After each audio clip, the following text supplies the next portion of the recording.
নতুন সরকার দায়িত্ব নেওয়ার পর রাজশাহী বিশ্ববিদ্যালয়ের উপাচার্য, উপ-উপাচার্য সহ প্রশাসনের গুরুত্বপূর্ণ পদগুলোতে পরিবর্তন আসার গুঞ্জন শুরু হয়েছে। তবে শুধুমাত্র দলীয় বিবেচনা না করে বিশ্ববিদ্যালয়ের অধ্যাদেশ অনুযায়ী উপাচার্য নিয়োগের দাবি সাধারণ শিক্ষকদের। রাজশাহী বিশ্ববিদ্যালয়ের ১৯৭৩ সালের অধ্যাদেশ অনুযায়ী বিশ্ববিদ্যালয়ের সিনেট সদস্যদের মাধ্যমে মনোনীত ৩ জন শিক্ষকের মধ্যে একজনকে মহামান্য রাষ্ট্রপতি উপাচার্য নিয়োগ দেওয়ার কথা। তবে ৩ দশকেরও বেশি সময় ধরে এই নিয়ম উপেক্ষিত।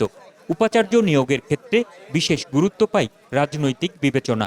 আর এই দায়িত্ব পেতে রাজনৈতিক লেজুর ভিত্তিতে জড়িয়ে পড়েন অনেক শিক্ষক।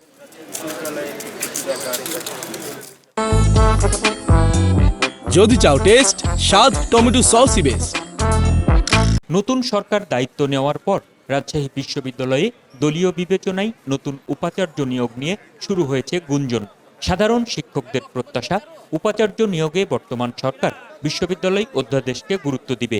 তবে দীর্ঘদিন উপেক্ষিত এই প্রক্রিয়াটি খুব সহজ নয় বলেও মনে করেন অনেকে। নতুন সরকার কে আমরা এটুকু জানি যে তারা প্রাতিষ্ঠানিকতায় বিশ্বাসী এবং প্রতিষ্ঠানের নিজস্ব যে স্বকীয়তা আছে সেগুলো নিয়ে কাজ করবেন আশা করি বর্তমান সরকার, এবং সেই অনুযায়ী বিশ্ববিদ্যালয়ের ভিসি নিয়োগ প্রক্রিয়াটাকেও অধ্যাদেশের আওতাধীন অনুশীলন যাতে হয় সেদিকে সরকার হয়তো দৃষ্টি দিবেন। ৭৩ অ্যাক্টের মোতাবেক বিশ্ববিদ্যালয়ের ভাইস চ্যান্সেলর নিয়োগের নিয়ম হচ্ছে সিনেট থেকে ৩ জনের একটা প্যানেল নির্বাচিত হবে ভোটের মাধ্যমে। সিনেট মেম্বার আমাদের হলো টোটালি ১০১ জন সম্ভবত। সেখান থেকে ১, ২, ৩ বিভিন্ন শিক্ষক এখানে প্যানেলে থাকতে পারে, কিন্তু সর্বোচ্চ ৩ জন যারা ভোট পাবেন সেই ৩ জনের নাম মহামান্য রাষ্ট্রপতি, যিনি বিশ্ববিদ্যালয়ের মাননীয় আচার্য, তার বরাবরে যাবেন, সেখান থেকে উনি একজনকে মনোনীত করবেন।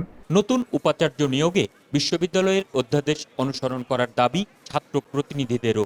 শিক্ষার সুষ্ঠু পরিবেশ নিশ্চিত করতে দলবাদ শিক্ষকদের রাজশাহী বিশ্ববিদ্যালয়ের গুরুত্বপূর্ণ এই পদে বিবেচনা না করার দাবি তাদের। রাজনৈতিক দলদাস ভিসি দিয়ে এই বিশ্ববিদ্যালয়কে নিয়ন্ত্রণ করার চেষ্টা হয়। আমরা শিক্ষার্থীরা এটি মেনে নিব না। আমরা সিনেটে শিক্ষার্থী প্রতিনিধি যারা আছি, আমরা শিক্ষার্থীদের সাথে নিয়ে যে রাজশাহী বিশ্ববিদ্যালয় অধ্যাদেশ, এই অধ্যাদেশ অনুযায়ী সিনেটরদের ভোটে নির্বাচিত হয়ে রাজশাহী বিশ্ববিদ্যালয় প্রশাসনে নিয়োগ দিতে হবে। গুঞ্জনের মাঝেই নিজেদের মানিয়ে নিয়ে কার্যক্রম চালিয়ে যাচ্ছেন বর্তমান প্রশাসন। শিক্ষার সুন্দর পরিবেশ নিশ্চিত করতে শিক্ষকদের রাজনৈতিক লেজুর ভিত্তি থেকে দূরে রাখার পরামর্শ বর্তমান উপাচার্যের। দলীয় যে রাজনীতি, তার হাত ধরে কিন্তু দুর্নীতি ক্যাম্পাসে শিক্ষাঙ্গনে প্রবেশ করে। এক ধরনের দুর্নীতি, আমরা নিপীড়ন, নির্যাতন, চাঁদাবাজি, নানান ধরনের কর্মকাণ্ডগুলো কিন্তু বিগত সময়ে আমরা দেখেছি শিক্ষাঙ্গনে হয়েছে। তার পেছনে একটা অন্যতম কারণ হচ্ছে যে রাজনৈতিক লেজুর বৃত্তি করা আর কি। এবং শিক্ষক ছাত্র দুটোই শিক্ষার পরিবেশ কিন্তু বাধাগ্রস্ত হচ্ছে। যে শিক্ষার জন্য একটা সুন্দর পরিবেশ খুবই প্রয়োজন, কিন্তু আমাদের অনেক ক্ষেত্রে রাজনীতি আমাদের সেই পরিবেশটাকে আমাদের নষ্ট করছে।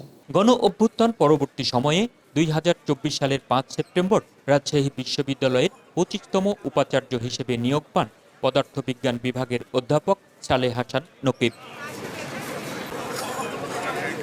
Ahsan Habib, Apu, one news, Rajshahi.